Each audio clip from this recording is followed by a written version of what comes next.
A very warm welcome to the second episode of WWEA's podcast, The World of Wind Power. Last time we heard about the global situation of wind power development, about how wind power started to develop, how it's growing today, what are the barriers. And today we have one of the most dynamic markets as our main topics.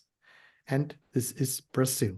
Brazil as last year being the third largest market for new wind turbines. And it's my great pleasure that I can speak today with an old colleague, friend, board member from Brazil, Dr. Everaldo Feitosa. Everaldo, very warm welcome.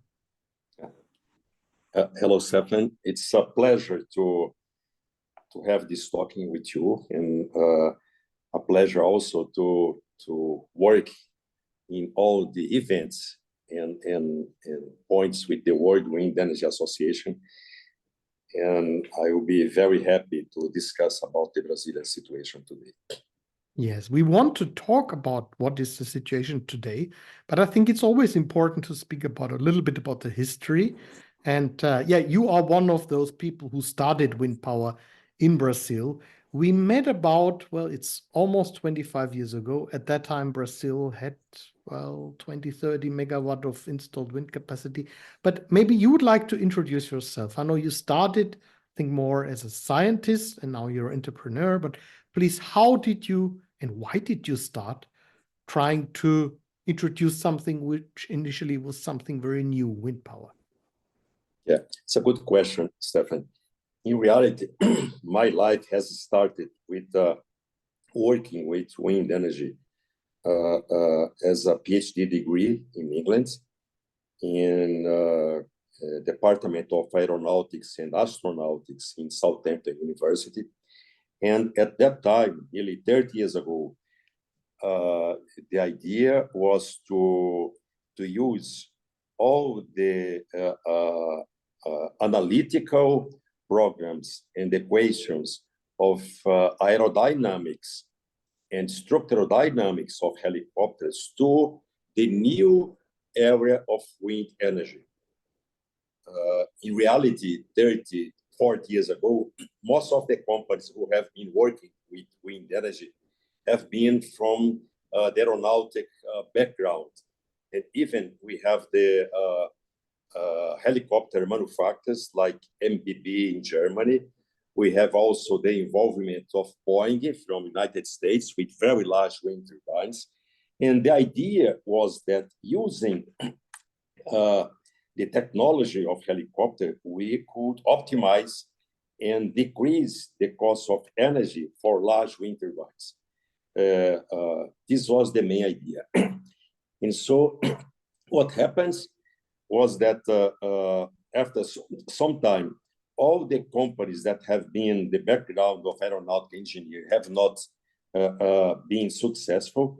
And small companies with backgrounds like farmers in Denmark, also some companies in Germany and Holland, for example, Woben Wind Power in Germany, with Alois Woben being the pioneers, Vestas Wind Power in Denmark and other companies, they have the success of the technology.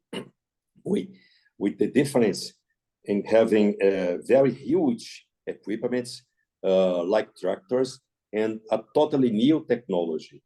Instead of going for the side of aeronautic engineer with very light, very complex systems, they went to huge and reliable equipment for being used by the farmers. So I have been working at that time, 30, 40 years ago, in both sides, in aeronautics and helicopters. And I have been lucky to work together with the pioneers like Alois Woben, like Preben Meigard in Denmark, like in the Resort Laboratory in Denmark, DTU, Danish Technical University. And this was the early days where we have been using equipments in the maximum capacity, installed capacity of the wind turbines was 200 kilowatts, 200 kilowatts. Yeah. And working with the pioneers, I have decided to make the installation of the first wind turbine in Latin America. We have selected an island in the coast of Brazil, Fernando de Noronha Island, and in a cooperation with the Folk Center and Razor Lab, we have made the installation of the largest hydro wind diesel system in Americas, largest than any other project in the United States. So this was the first step, having the first wind turbine in Americas in an island in the middle of the ocean, in the middle of the Atlantic Ocean, and to show and to prove that the technology of wind power was viable even in isolated systems. So this was the early days. Later on, we have installed some pioneers wind turbine also in the range of 200 kilowatts in Brazil. And after that, we nearly 20 years ago, we have energy crisis in Brazil, and the government has been forced to buy electricity from wind and hydro and biomass. At that time, we have not any kind of solar technology available and reliable. So by our surprise, we have made the installation of more than 1,000 megawatts of wind power in less than 3 years. So this was the early days of the wind energy in Brazil. I have been the president of the Brazilian Wind Energy Center, a center that was coordinating projects,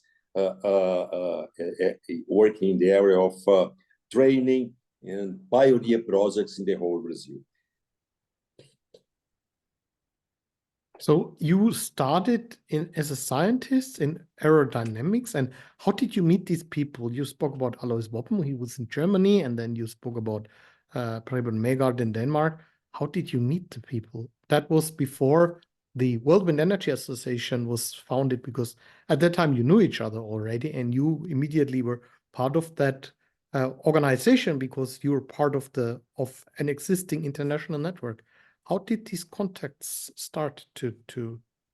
Yeah, it's interesting because as I mentioned before, the wind turbine and helicopter has a very close link.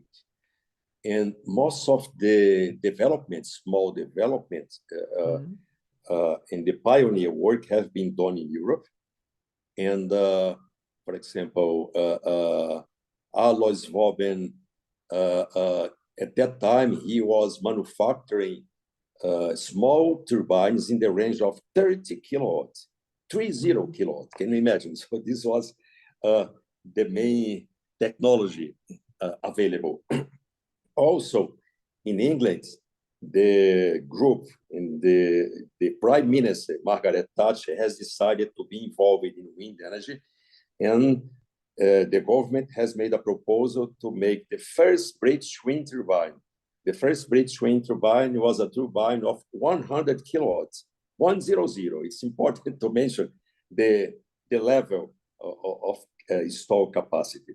And so we have been a kind of group together, working development of new projects together also with people from US, like Jim Manuel from the University of Massachusetts, people from the Razor Lab in Denmark. So the idea in the group was very small. I would say the pioneers of wind energy have always been in Europe.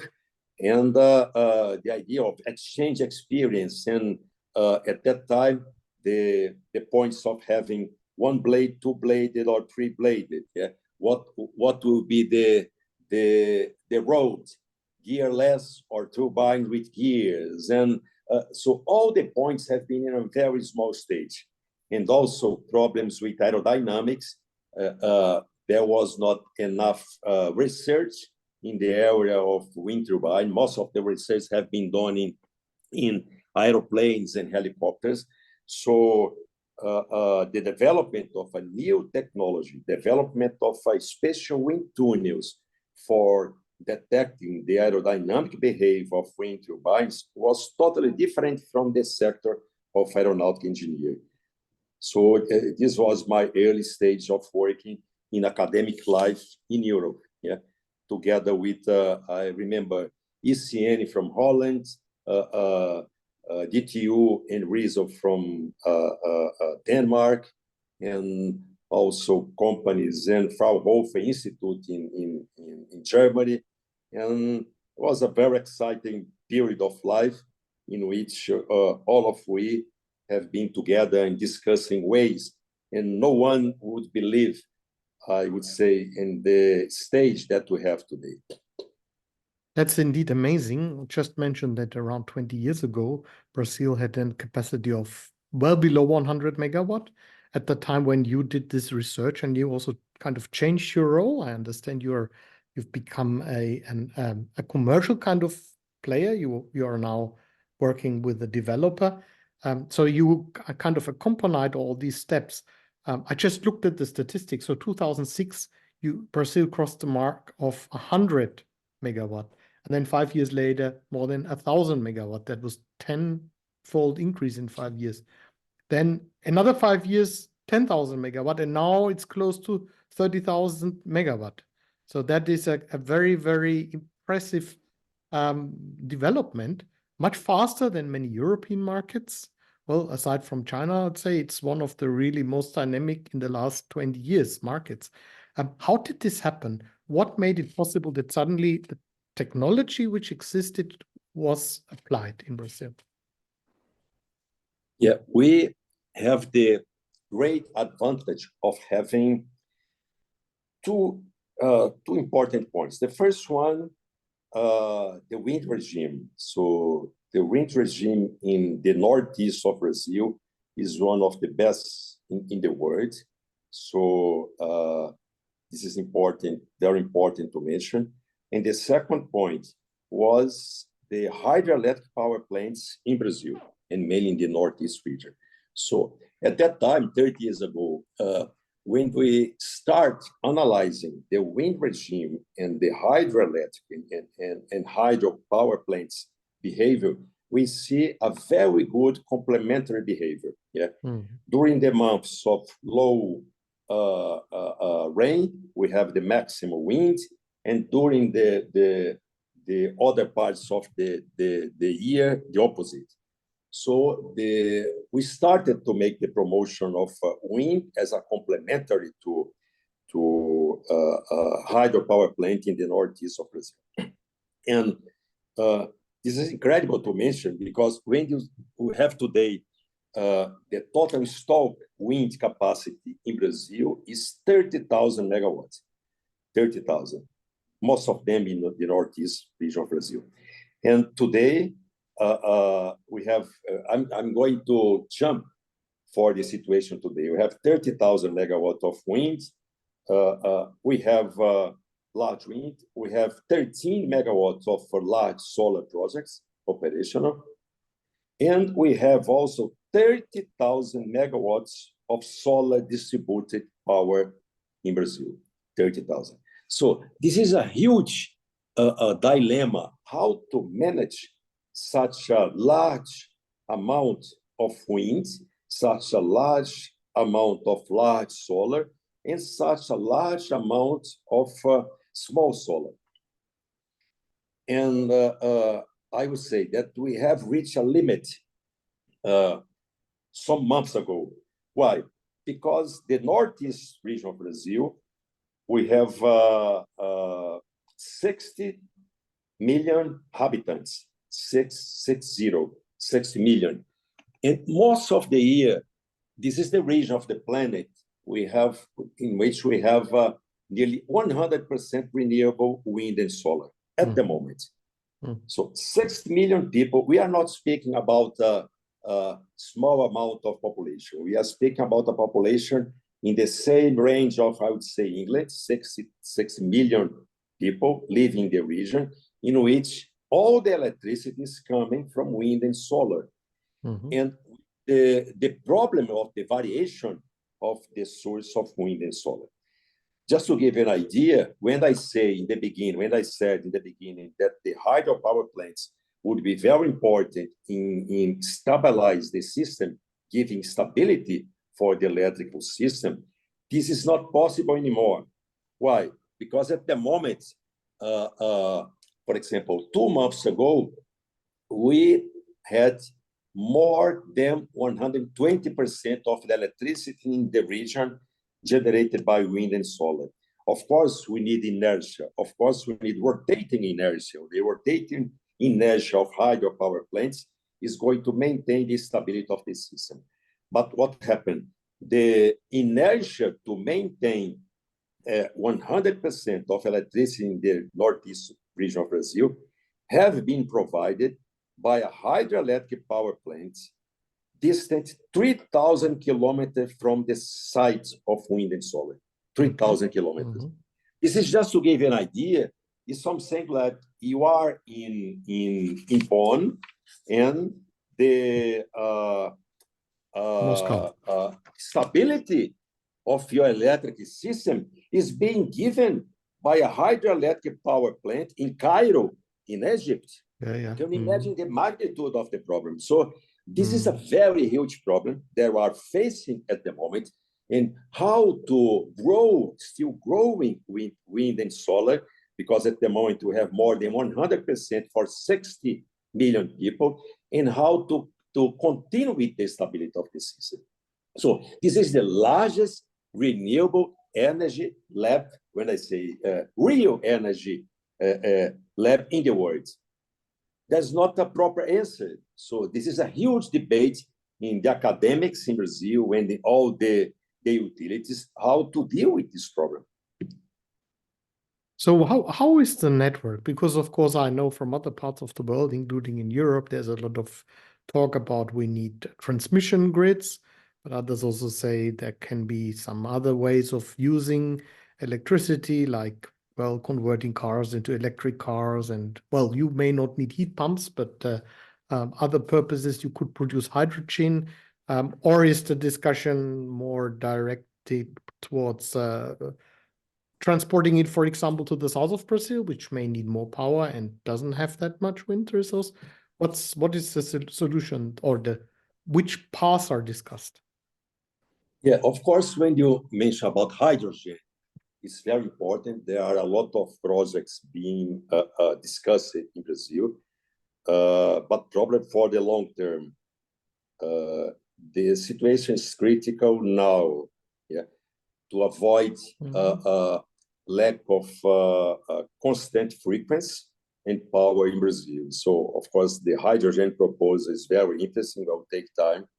And we have also a problem of transmission lines, but the government has made an auction for investment of nearly 20 billion US dollars in reinforcement of the grids for wind and solar. And I tend to think in another direction, Stefan. So my proposal at the moment for the Brazilian situation is to go for flat energy. In other ways, when we go to the wind regime in Brazil, we have a lot of wind sites in which the wind is what we call the night wind. So in most of the sites, it's possible to have a kind of night wind regime together with a solar plant and together with the storage. So I remember nearly 20 years ago when Brazilian has made the first wind auction in the world. And the result was that wind has been the lowest price of electricity in Brazil. It was a changing point, a turning point at that moment. I have the tendency to assume that if the government decides to make an auction for flat energy now, we can, in a short term, of course, hydrogen will be a solution for long term, but in medium term, a flat energy together with night winds, day solar, and storage will be the solution. Okay, so you mentioned that obviously there is some problems with this, and but just maybe we can look at the kind of Brazilian, total Brazilian situation. Is this problem also existing in the south of Brazil, or is that really something? And I know you told me that you really have the best wind resources of the world with capacity factor of 50 and more in the north of Brazil. So how is the situation in southern parts of Brazil, like where there are also big load centers?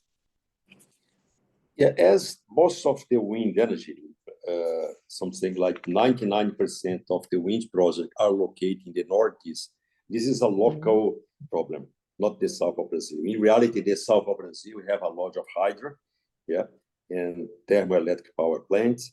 And the Brazilian electrical system is one of the largest in the world. Everything is connected, so the regions are totally connected. This was the point that I have mentioned before, that at some time, one hydroelectric in the south of Brazil, 3,000 kilometers from the northeast, are giving the rotating inertia for the wind farms in the northeast. Yeah, this is most. The problem is located in the northeast of Brazil, not in the south of Brazil. I think that the tendency is that wind and solar will continue to be the main source of new electric capacity in Brazil, wind and solar, with the cheapest price of electricity. There is no point, no return after that. So when you see at the moment the small solar, 30,000 megawatts, independent individuals, 30,000 plus 30,000 wind, and growing more. So I think this year we are going to have another 3,000 megawatts of wind being connected to the grid. And the situation is critical related to the stability of the grid. And this kind of flat energy will be the solution in a short term. So to some degree, what you are explaining is a luxury problem when we look at the discussion in many other parts of the world, where still people are discussing how can we come to high shares of renewable energy, because you're proving that actually that's not the point. The point is how we may have a smart system that can then provide the energy when it's needed, and then what to do if there is an excess and how to balance that. Is that how you see? Yeah, it's a complex system, Stefan. Let me give you another situation, a very typical one. When during the last 3 decades, we have always mentioned that the hydroelectric power plants will be a very good complementary project to wind. Yeah, of course, this is reality. But what happened when you increase the wind penetration and solar penetration in a region, in one of the largest regions in Brazil, with 60 million people? It's different from when you have 1 million, 2 million. It's very easy to have this complementary behavior. But 6 million people in very big cities. And so, as I said, Brazil at the moment, in the northeast of Brazil, is the largest wind and solar real lab in the world, concrete. And just to give you another problem that we are facing at the moment, of course, wind is, when the wind is varying, the hydroelectric power plant also is varying the flow of water. And sometimes the wind varies a lot, and the hydro power plant dam, they are imposed to release water and later on to stop the flow of water.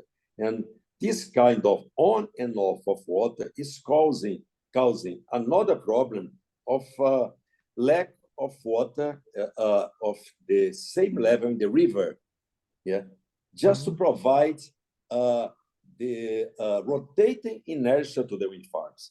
So in other words, we have a complex system in which we can go back and analyze what can be done if we can use like a reverse pumps at the moment also for the big reservoir. This is not easy because in Brazil we have the largest artificial lakes in the world. This is not an easy situation, but we have a complexity between wind variation, solar variation, and water flow and level water flow in rivers for human and for irrigation. So this is a very complex situation. Yeah, this is a new dilemma that we have to solve. But yeah, I mean, the wind market for Brazil last year went very well. There was this 4.9 gigawatt of new installations. As I said, this is just behind the United States, which didn't have very strong growth last year compared to the previous years, just behind China and the United States. And you just mentioned that you expect another 3 gigawatt. But you see, there is a kind of now a ceiling because these problems need to be solved yet, or what do you see as the mid and long-term capacity that Brazil can have and the share that wind power can play in this? Yeah, I think we are reaching a ceiling at the moment. This is the reality. The project that has been approved, of course, this valid 3,000 megawatts that I have mentioned will be implemented. But after that, we will have serious problem of connecting new wind power in Brazil. We need to see what kind of, for example, we have reached the limit of hydropower plants rotating inertia. So probably there is a huge debate in Brazil.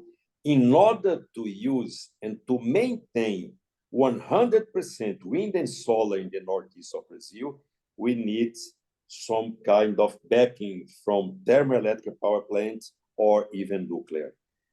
So this is a political debate, and of course that this is based on the technology that are available today, and this is the point where I also have the tendency to think in a different way out of the box. So we need to go for flat wind, solar, and storage. In this way, you can stop the argument of going for nuclear. And in this way, you have the tendency to have flat energy and to impose a new technology for large projects. Well, flat doesn't mean that it should only provide like the same level like nuclear can do. Probably it means that you must be able to follow the demand. I mean, this is what we need, isn't it? Yes, yeah. But maybe, we want to keep always this podcast to the 30 minutes. We're coming to the end of our 30 minutes. I wanted to ask you about the socioeconomic situation in Brazil. How is that working at the moment? Are people benefiting from low power prices? You said wind is very cheap, solar is very cheap. Are they feeling that? Are they supporting it? Or how is the kind of relation between that increase in wind and solar and the people? Is that clear for the people that it's something good for them? When you analyze the large projects, we can see that during the last 2-3 years, we have a lot of rain in Brazil. So this is one of the points where we have at the moment very low prices of electricity. So the hydroelectric has been full, and in this way, the price in the free market of wind have to match the hydro, and in this way, we have the lowest prices for electricity. And as in the moment in Brazil, most of the projects of large wind are for the free market. It's difficult to have an economical internal rate of return to go ahead. But of course, this is changing. Yeah, the situation of rain have started to decrease this year, and we are going to see new high levels of electricity due to lack of water. So this is one point. And another side, we have the distributed power, mainly solar. And this has been a revolution in Brazil. Yeah. If you see at the moment, 30,000 megawatts of small projects for houses, for industry. So, and this will carry on. This will be the future. So in a region like the Northeast, I think there's no return. This is a region in which 100% of the energy will continue and will be an export of wind and solar for the rest of the country. Mm-hmm. Okay, so you are in the powerhouse. You are in the north, huh? So just for those people who don't know you, you are living, working in the north of Brazil. So you're in that region, which is the powerhouse of Brazil. Mm-hmm. But of course, I think that's a trend that we can see everywhere. Why should people not put up a solar panel if that can provide the electricity, so they can save a lot of money? That's, I think, the normal trend. If I may ask you, how do you see then the future of electricity in Brazil, the long term? What's your vision? At the moment, I think wind has 15%, and there's a large share also of hydropower. Solar is increasing. There will probably be more electricity consumption in the future because Brazil is a growing country, also maybe more demand. So how do you see these things without now specifying which technology solution exactly will be applied, because we can't predict anyway? But what would you say in the future Brazil will have 1/3 or whatever from wind, and together with the other renewable sources? Yes, the X-ray at the moment, we have first hydro, second wind, and third solar. I think solar will increase. It's easy. The price is, as I said, is a revolution. And my feeling is that we are going to have 50% hydro and 50% wind and solar. That's the reality.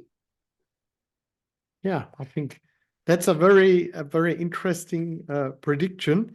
It's actually not so far from, as World Energy Association a couple of years ago, we made a global scenario. We came to 40 to 50% of the global demand of electricity demand could be covered from wind.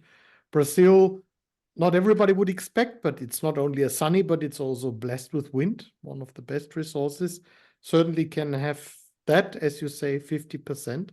Well, we certainly hope that you proceed with that Brazil will be successful. We should also emphasize it's already very successful in general because the share of renewables is already very high. So what is your general recommendation for countries who may just rather be at the beginning of wind power, of renewables? What can they learn from Brazil as maybe as a conclusion?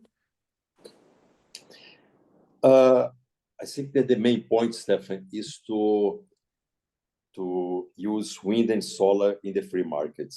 So at the moment, when you analyze the prices of electricity, if you have a good wind regime and you have solar reserves, there's no point of subsidy, and it's going ahead. Of course, the countries must have a flexibility in the connection of wind and solar projects. This is the most important point. I think in Brazil, we had this kind of flexibility, and this is a part of the result of the success that we are having today. Very good. Yeah, I think free market without subsidies, maybe not so much in Brazil, but other countries for fossil fuels, which now there's even last year was more than ever. Free market so that all kind of really producers can participate. That's certainly a good way to go, which will hopefully benefit the people of the country and make country flourish, and without having to worry that there could be a scarcity. As we learned from Brazil, already today, there's not scarcity of renewables, but you have to see how to deal with sometimes an excess. Well, with this, Everaldo, thank you very much. I think this was a very interesting discussion. Thank you for your insights. With this, thank you to our audience. And I think we've learned a lot about one of the main wind power countries around the world. Thank you and goodbye. And Thank you. Thank you, Stefan. Thank you.